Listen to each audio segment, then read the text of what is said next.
Be careful about the signs when filling in a diagram for factoring a trinomial. In this particular example, we have 6x squared plus 13x minus 5. In the top, I would put 6 times negative 5, which is negative 30. And in the bottom, I would put 13. In this second example, I would have for my AC 6 times positive 5, which is positive 30. And for my B, I have negative 13. It's very important to figure out the signs of your left and right numbers before figuring out what the numbers are, because the signs affect the numbers. In this top example, I have a product of negative 30, which means my signs must be opposites. In the bottom example, I have a product of positive 30, meaning that my signs must be the same. Since my sum is negative, that means both of these must be negative in order to get a sum of negative 13.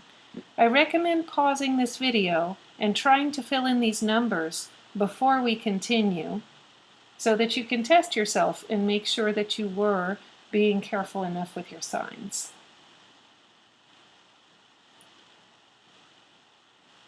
In the top, the numbers that work are positive 15 and negative 2, because positive 15 times negative 2 gets me negative 30. Positive 15 plus negative 2 gets me 13.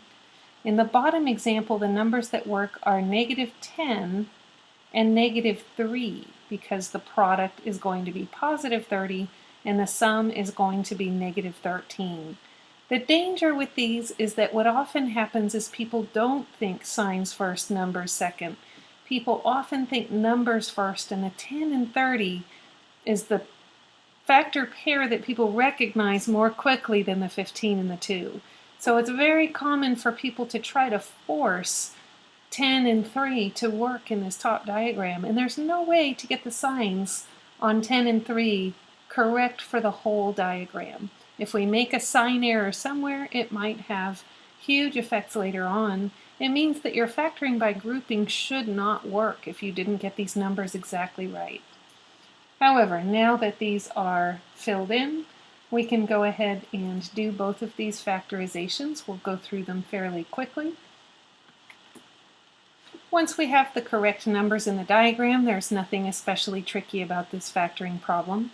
As long as we put them in and take our time and are careful with each step, we get the factorization 3x minus 1 times 2x plus 5. Same thing for the second example.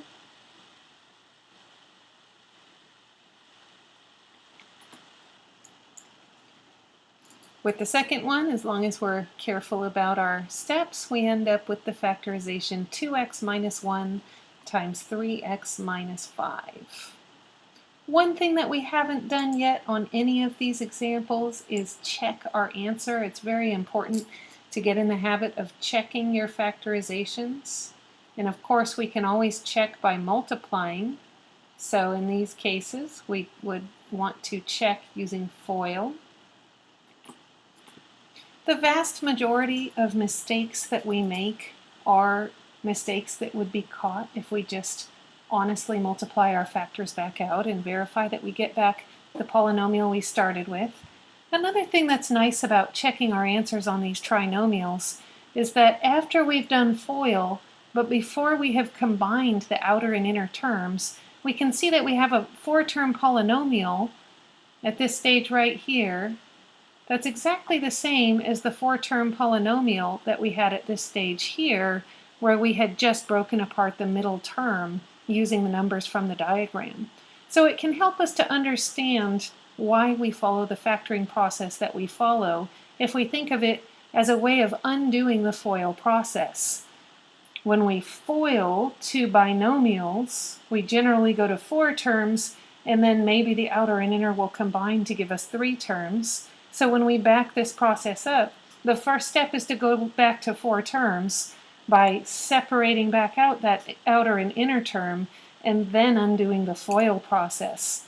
The diagram just tells us what particular choice of O and I are going to work to make this foil possible to undo.